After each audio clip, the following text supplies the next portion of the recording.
All right, good afternoon, everybody, and welcome to the final meeting of full general laws for the 2024 session. We actually have a critical mass here. We're going to go through as fast as humanly possible while making sure we do justice to the bills, because I know there's a lot of competing interests, and so I want to utilize our time efficiently. With that, clerk, if you can open the roll for attendance.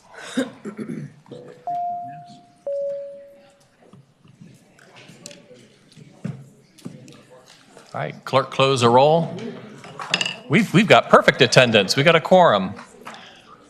All right, thank you very much. So we've got a number of subcommittee reports today, including from last Thursday, as well as the two subcommittees that met earlier on this afternoon.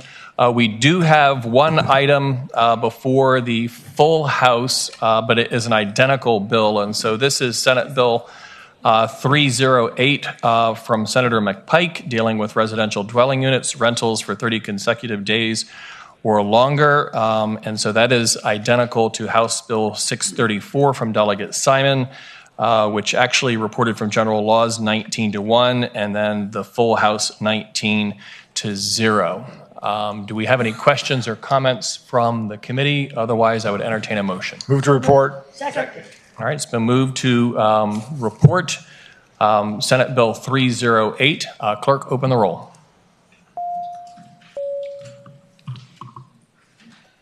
All right, clerk, close the roll. That bill reports 22-0.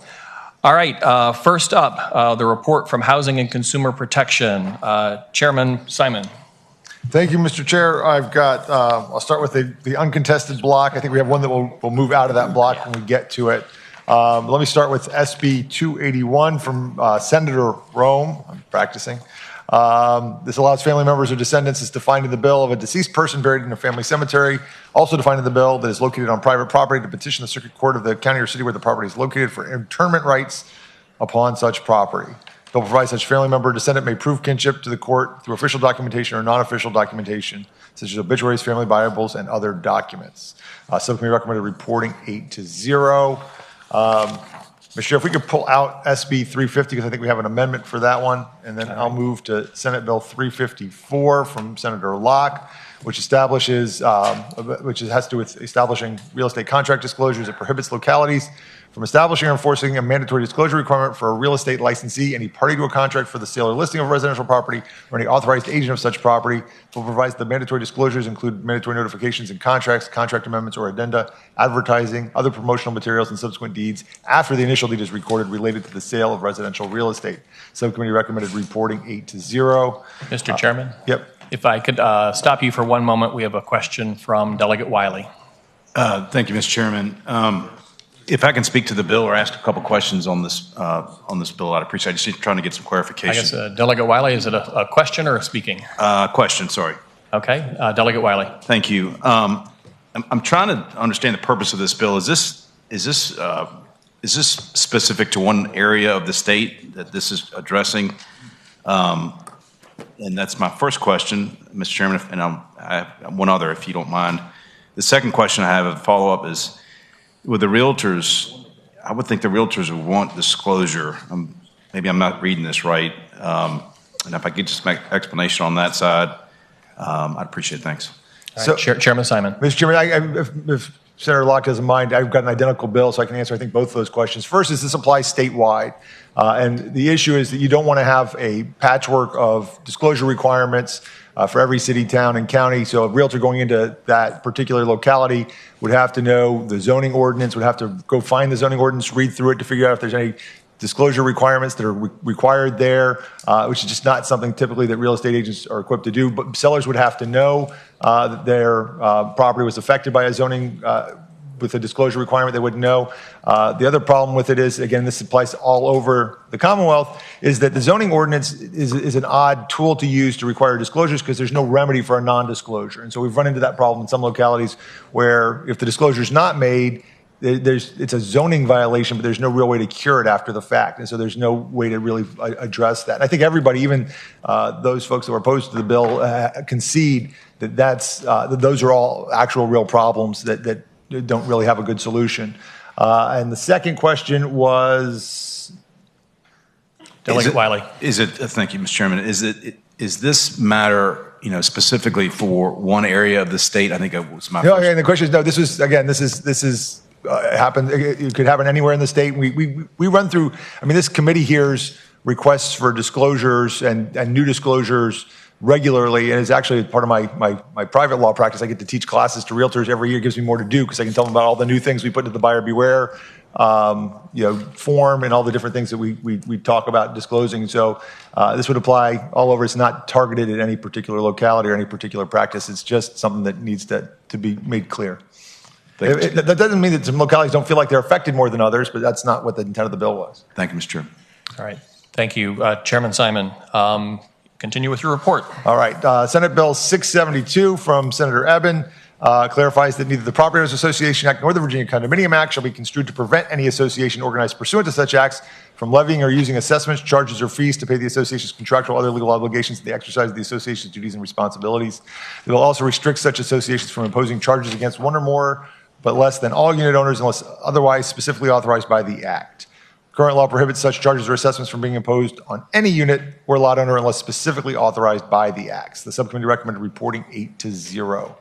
Senate Bill 701 from Senator French had to do with vested rights in building permits and provides that if a locality has issued a building permit despite nonconformance with zoning ordinance, and a property owner relies in good faith on the issuance of that building permit, then incurs extensive obligations and substantial expenses in diligent pursuit of a building project that is in conformance with the building permit and the Uniform Statewide Building Code, the locality shall not treat such building as illegal, but rather as a legal non-conforming use. Current law requires that such project be completed and a certificate of occupancy issued in order to receive such protection. Subcommittee recommended reporting 8-0, and I so move with all of those bills, with the exception of Senate Bill 350. The exception of Senate Bill 350. Okay.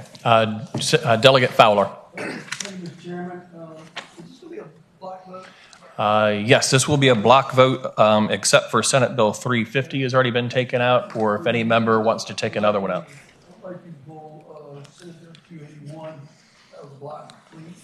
All right, 281 is out of the block. Does any other member wish to take another bill out of the block? So I believe that leaves Senate Bill 354, 672, and 701. All right, it's been properly moved and seconded that we adopt those in a block. Clerk, open the roll.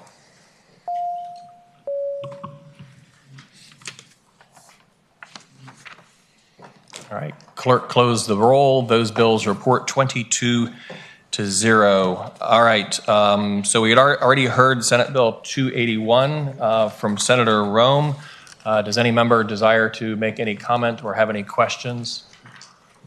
Seeing none, I think we need a motion on that one. Move to report. All right, it's properly moved and seconded that we report Senate Bill 281. Clerk, open the roll.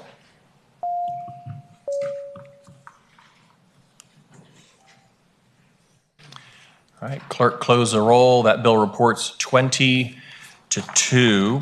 And then Chairman Simon, do you want to handle Senate Bill 350? Yeah, so Senate Bill 350 permits a complainant who's not received a notice of the right to file a civil action from the Office of Civil Rights of the Department of Law or the Equal Opportunity Commission as requested after 180 days have passed from the date of the complaint was filed to commence a timely civil action in an appropriate general district court or circuit court having jurisdiction over the person who allegedly was unlawfully discriminated against in the complaint. So this is a default proceed. So if you don't receive a right to sue letter, you can go ahead and proceed. We learned after the subcommittee that there's a bill that's on the same topic, but a very different bill from Delegate Herring that would attempt to modify a similar section. So both bills go after the same section of the code, but they change them in very different ways.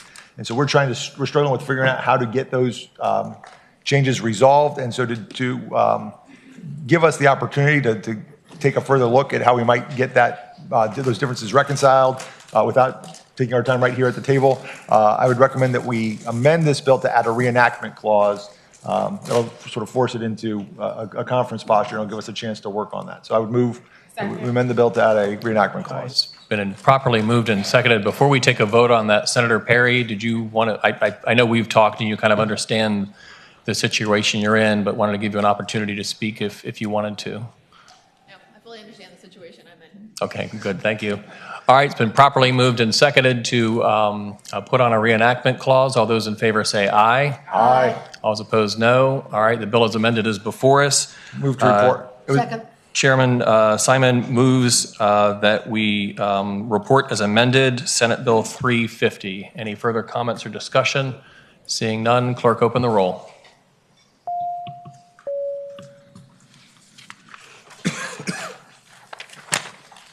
All right, clerk close the roll. That bill reports with amendment 22-0. Chairman Simon, your next block. All right, so the next block are contested bills, starting with Senate Bill 245 from Senator McPike, which requires the Department of Energy, upon request, to provide technical assistance to localities subject to available budgetary resources as localities implement mandates related to on-site renewable energy generation, energy storage, and resilience standards for construction or renovation of certain public buildings. The bill also makes several technical and clarifying changes to the existing statute, in part by defining or redefining existing terms found in the statute. The subcommittee recommended reporting with a substitute by a vote of 6-2, and I move the substitute. Second. Moved and seconded. All those in favor of the substitute, please say aye. Aye. All those opposed, substitute's properly before us. The subcommittee recommended reporting with substitute by a vote of 6-2, and I so move. All right, it's been properly moved and Second. seconded. Does any member have any comments or questions? Seeing none, clerk open the roll.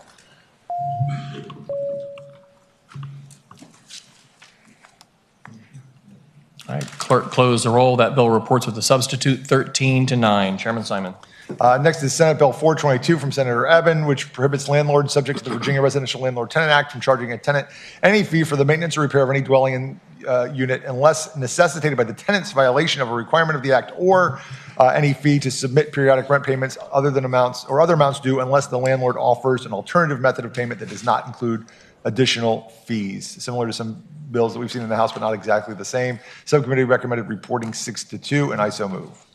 Second. All right, that's been properly moved and seconded that we report Senate Bill 422. Any comments or questions from the members? Seeing none, clerk open the roll.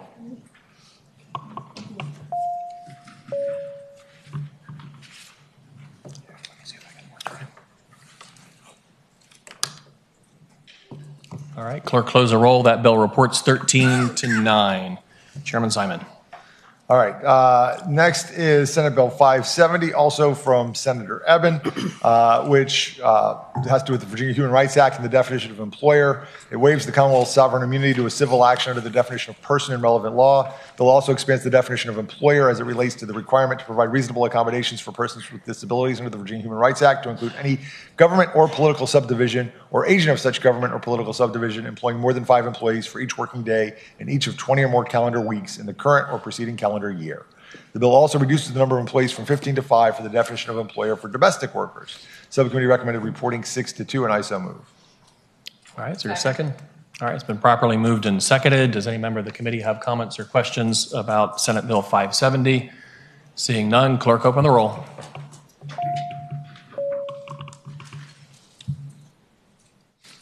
Clerk close the roll. That bill reports 13-9. Chairman Simon. The next is Senate Bill 597 from Senator McPike, has to do with affordable housing and local zoning ordinances. It authorizes any locality in the Commonwealth to provide for an affordable housing dwelling unit program by amending the zoning ordinance of such locality. Current law restricts such authorization to counties with an urban county executive form of government or county manager plan of government and certain other localities. The bill also has a delayed effective date of July 1st, 2025. The subcommittee recommended a substitute that limited the list of sort of tools that could be adopted, I think, from 12 to 10. And so I move the subcommittee substitute. Second. All right, it's been properly moved and seconded that we adopt the substitute. All those in favor say aye. Aye. All those opposed, substitute is properly before us. Chairman with, Simon. With that substitute, the subcommittee recommended reporting by a vote of 6-2, and I so move. Second. All right, it's been properly moved and seconded. Does any member of the committee have any comments or questions? Seeing none, clerk open the roll.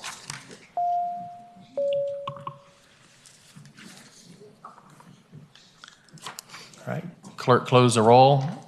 Bill reports with substitute 13-9. Does that complete your Mr. report? Chairman, that completes my report. Wonderful. Thank you very much for all your hard work.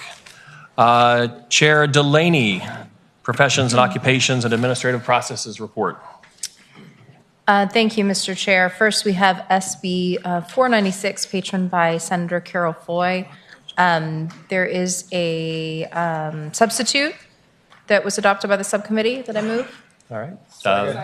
The substitute's been properly moved and seconded. All those in favor say aye. Aye. All those opposed, nay. All right, the substitute's properly before us. Chair Delaney. Thank you, Mr. Chair. So the substitute conforms SB 496 to HB 237 that was patroned by Delegate Austin and HB 1457 patroned by Delegate Carr. This is a bill that reduces the local funding match required for the Go Virginia grants from being equal to the grant amount to being the least equal to half of the grant amount. The bill adds a Secretary of Labor to the Virginia Growth and Opportunity Board, and the bill also allows payouts for the Virginia Investment Performance Grant and the Virginia Economic Development Incentive Grant programs to begin in the first year after reaching performance targets. And the committee recommended reporting 6-0, and I so move. Second. Okay.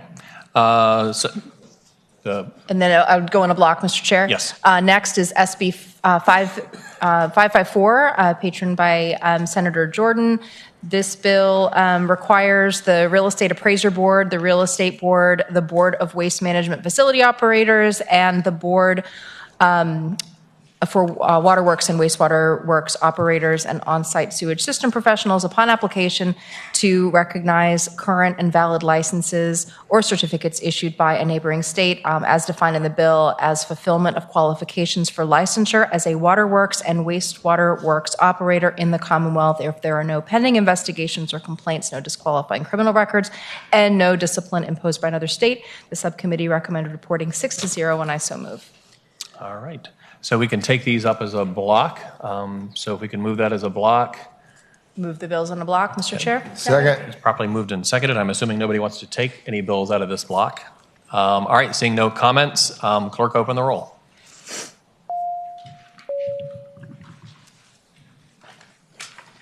All right, clerk close the roll. Those bills report 21-0. Chair Delaney. Thank you, Mr. Chair. The last bill from my subcommittee was SB 584, patroned by Senator Deeds. This bill establishes the General Services Board to oversee the Department of General Services and, among other duties, to appoint a chief administrator for the board. The board shall consist of 9 members, 1 non-legislative citizen member appointed by the governor, 2 non-legislative citizen members appointed by the Senate Committee on Rules, 2 non-legislative citizen members appointed by the Speaker of the House of Delegates, 1 department or agency head appointed by the Senate Committee on Rules, serving ex officio, 1 department or agency head appointed by the Speaker of the House of Delegates, serving ex officio, and 2 department or agency heads appointed by the governor serving ex officio. Under current law, the department is headed by the director who is appointed by and serves at the pleasure of the governor. The subcommittee recommended reporting 4-2, and I so move.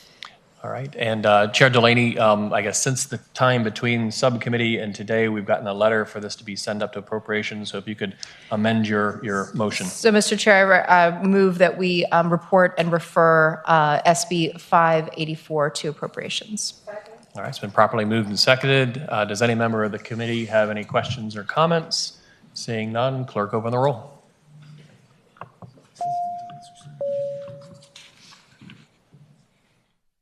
All right, clerk close the roll. That bill reports and refers to appropriations 12-9. Chair Delaney, does that complete your report? Yes, Mr. Chair, that completes my subcommittee's report. Thank you very much for your excellent work. Chairman Krizik, ABC Gaming Subcommittee report. Thank you, Mr. Chairman. We had 2 bills this afternoon, and the first one was Senate Bill 26, patroned by Senator Stanley. It provides that the prohibition on drinking or offering to another person an alcoholic beverage in public shall not apply when such acts are conducted on the premises of a campground. The subcommittee recommended by a vote of 8-0. Do you do a lot of camping?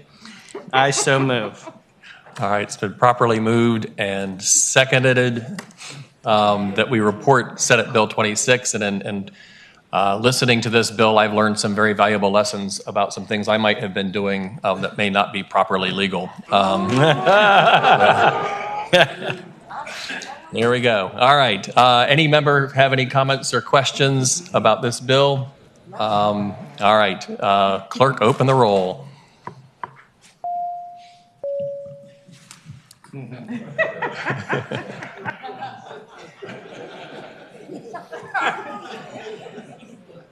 All right, very good. Clerk, close the roll.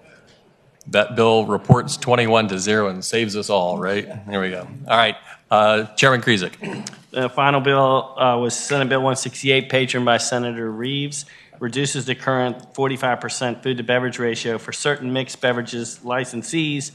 The new allowance for restaurants, caterers, or limited caterers will be 35% when monthly food sales are between $4,000 and $35,000, and the ratio requirement will be completely waived for licensees with monthly food sales of at least $35,000. Subcommittee recommended with that amended language by a vote of 6-1 to 1, and I so move. All right, if I could get a motion on the amendment. Second. It's been properly moved and seconded that we adopt the amendment. All those in favor say aye. All those opposed, nay. All right, the bill is properly before us as amended. Does any member of the committee have any comments or questions about what this bill does? All right, seeing none, clerk, open the roll.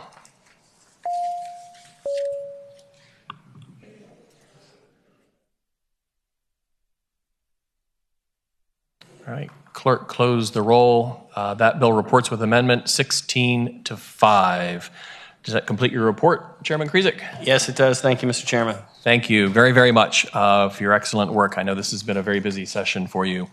And rounding us out, Chairwoman Carr, Procurement and Open Government Subcommittee report. Thank you, Mr. Chairman. We had SB 18 by Senator Locke. This bill had been very similar to my bill, which had passed out of here. And we were trying to find a consensus so that both bills, we wouldn't have to go into conference. We got very, very close, but there are 4 words that are keeping us apart. So we will,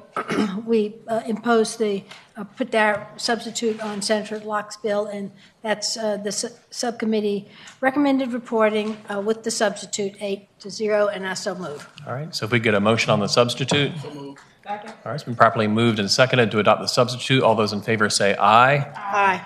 All those opposed, nay. The bill is properly before us, and I believe you made a motion to report the substitute. Yes. All right, it's been properly moved and seconded to report the substitute. Delegate Fowler. Thank you, Madam Chairman. Excuse me, Mr. Chairman. I like this bill till we tag that substitute on there, so I'm going to be voting no against the bill. So, thank you. All right, thank you, Delegate Fowler. Any other members have comments or questions about the bill? Okay, seeing none, clerk, open the roll.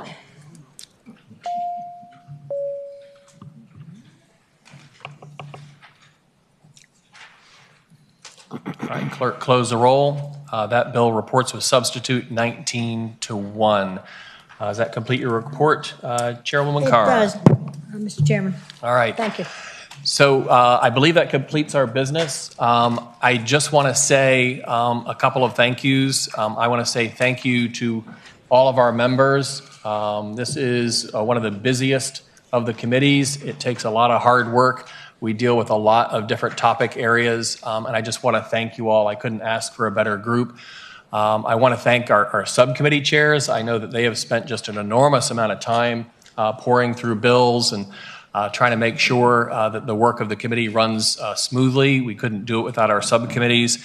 I do want to also say thank you to the public and for everybody who comes out here and watches and engages. We couldn't do this without a team effort, and I really, really appreciate that very, very much and your important role in making good policy for the Commonwealth. And then finally, the most important thing, I want to recognize our very, very hardworking clerk and counsel and staff who work day in and day out to make us all look good. So let's give them a big round of applause.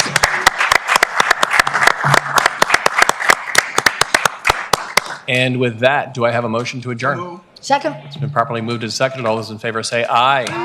All those opposed, nay. We are adjourned. Thank you. Thank you, Mr. Chairman.